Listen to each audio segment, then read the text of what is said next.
I knew I shouldn't have touched my eye with Tapatio. However, I did so anyways because, I mean, it's not going to be that bad, right? And that's exactly what the Democratic Party positioned when they positioned that they were going to refuse to even object to the election of this presidency, right? They thought, well, how bad would it look for us, the Democratic Party, who is a party for democracy, to challenge the vote of the people, to challenge the vote of the Electoral College? Who are we? And we should be very much ethically correct and righteous. When they go low, we go high. So how bad can it be to give legitimacy to someone like that who already positioned himself as king? How are we going to allow for that to not go in? Maybe the people need to FAFO. Maybe we should just allow for them to experience the one they chose. They could have had Harris, but they chose this one. So let's let them go in, and they're going to learn. The people will learn, and we are. We are learning. But it's not because the voters chose differently. It's because the Democratic Party under the DNC, the coach, refused to restore the trust it lost during the 2016 election, the sabotage of Bernie Sanders, the sabotage of Elizabeth Warren, the sabotage, even in this election, of Jill Stein. So that means they hadn't learned. They hadn't learned, and they hadn't asked for forgiveness for that scandal. In fact, they canceled the primary in Florida. People didn't vote against the Democratic Party for Gaza. Yes, there are a few, but not significantly to where we lost the election. People voted or didn't vote because they didn't have trust in the party. And while we can criticize this as someone who lost his rights on day one, particularly my right to a passport and therefore my right to vote. Ultimately, if I have a product and you don't like it, then I have to improve my product so you like it. Democratic Party never felt a need to make their brand much better and much more in alignment with the actual voters. Because when I speak with the voters, the Democratic voters, I'm like, okay, this is why I'm in the party. But when I see what's happening up there, it's just stalling. It's just stalling. You see, Joe Biden could have pushed for the archivist to literally publish the Equal Rights Amendment. And even if he was going to reverse it, at least do it. What is it going to do for you to do it and then it'd be reversed? But he didn't do it because they think too much ahead and they're like, hey, they're going to do this, so why even save it? Roe versus Wade, why save it? Amendment 14, Section 3, it's going to go to SCOTUS. SCOTUS is compromised. It's going to be voted in the way of the dictator, right?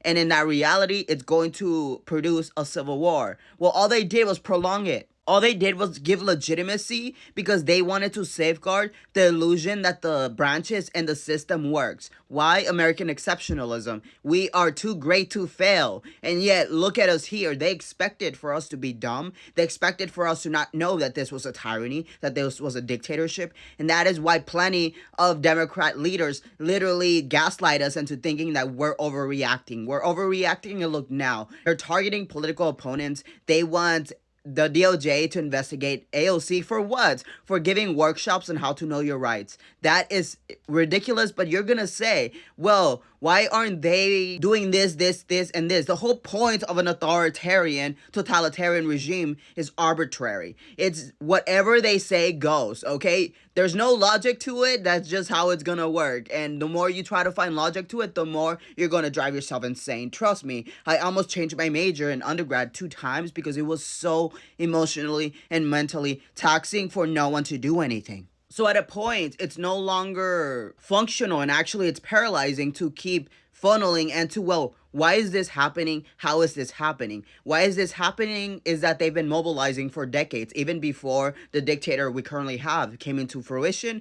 They already had everything that they've wanted. They've played the long game. They've been yelling it out loud. Democrat Party has been like, oh, they're kids. They're not going to do anything. And look at us now. The old guard strategy is what led us here. It literally put all the cows into the slaughterhouse, and we're just like, yay, rights. And then they knew what they were going to do on the other side. And that's what it's funny when people say, well, why don't you criticize the Republicans? Well, because they've been invested in this for decades, so they're not going to change their minds. The only way they change their minds is if we have leverage. Our only leverage as Democrats is the blue states. But if the blue states are still continuing this facade that the Constitution matters and therefore refuses to defund the federal government as currently is, then we don't have leverage. This is an example of their strategy. Their strategy is, hey, that looks dangerous, but let me touch it a bit. And then when it happens, they're like, what? We didn't know this would happen. Yes, they did, because plenty of us knew this would happen. I've been warning against this even before the election. However, it's theory for a lot of people. Now it's not theory because it's going to affect your daily lives. It's going to affect your future if this doesn't end.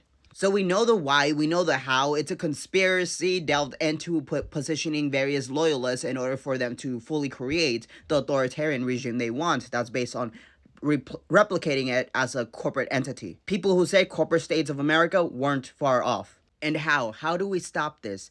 The only way we can stop this is doing one thing. And this is going to require the Democratic Party to actually do this one thing. And this is to stop lying to the American people about how serious it is, about the impact, about the actual impact of you touching your eye with Tapatio on, all right? You gotta be honest and saying, oh, it's gonna get really red. It's gonna be really irritating. This is what's gonna happen because of our boo-boo. And that's fine. Take accountability for what happened and we can move on. But if you continue this gaslighting, making people believe that they're fear-mongering and that they're being pessimistic and that they're reaching beyond what is actually happening, you're positioning yourself as the enemy. You're positioning yourself as Trojan horses, even if you may not be, which is hard because there's some Democrats who have voted for 5+ of his cabinet picks. The only thing you have to do, because there is nothing else that you can do as federal Democrats, is to stop lying to the people.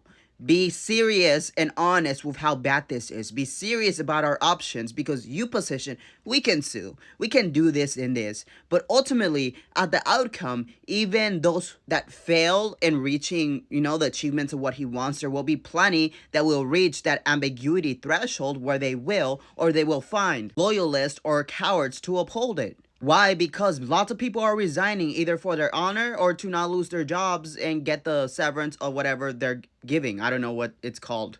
So all the good people are leaving and then they're going to replace that. That's the whole point. So in that reality, we don't actually have traditional resolve except for states invoking state rights and defunding the actual federal government until the Republican Congress people literally position what we want. But they're not going to do this until the federal Congress literally tells them there's no other resolve but state rights. And giving these false hopes of, hey, this election or the 2026 election or the next election, we all know how this works. You can never remove a tyrant without force. And that force has to start off very, very lawful. And obviously we failed along the way, including the force of congressional power. Or not even congressional power. Democrats challenging because you have to throw sand in the gears, but you're scared of doing that because you're like, if we challenge the economy, if we challenge the budget, then Americans are gonna suffer. You're just prolonging our suffering. Yes, yeah, you're prolonging our suffering because we're gonna suffer anyways. But you need to use that in order to challenge with all you got. But we don't have that anymore. At least I don't think we have the backbone in there in order to get this done. So at the bare minimum, you have to be honest what we're actually facing. And that means positioning so that states can understand that state governments are our last traditional legal barrier against this coming into success. Because we're days from success. We're days. I would say, in my conservative take, weeks. But plenty of Democrats, plenty of progressives believe you when you say that there's hope. There's hope, but there's only hope in the people. There's only hope in our state government and leveraging the blue economies that only exists as what will convince Republicans to position something that we want. There's hope in rebuilding, but we cannot rebuild until we allow for it to collapse. And that is this executive because it wasn't supposed to be in here in the first place. All you did in not challenging that is prolong a conflict that will eventually come, but you sacrifice plenty along the way in allowing for this legitimacy to occur. From day one, I already got myself targeted, but women also got targeted. Immigrants are getting targeted. You didn't reduce any harm. All you did was put a blindfold on us as we experienced that harm. Please change and be honest. All you need to do is say the truth.